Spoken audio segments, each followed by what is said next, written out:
এখনো পুলিশ কাজে যাচ্ছে না, এখনো পুলিশের চেন অফ কমান্ডটা ভাঙা।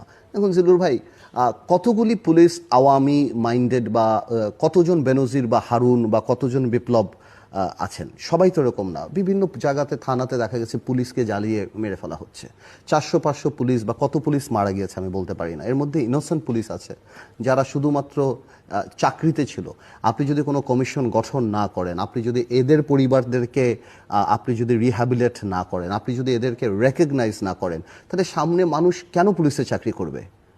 কেন পুলিশ তার দায়িত্ব করবে? একটা হাবিলদার, আপনি একটা অ্যাম্বাসির সামনে হয়তো দাঁড়িয়ে আছে, আপনি তাকে যদি দোষারোপ করছেন, তো পুলিশের যে স্টিগমাটা, পুলিশের যে একটা ট্যাবু, এই যে নামটা, যে পুলিশ মানি এটা, হ্যাঁ এটা সত্যি পুলিশ দৃশ্যমান সরকার ছিল বলে আমাদের একটা রোষ, আমাদের একটা ক্ষোভ পুলিশের উপরে ছিল।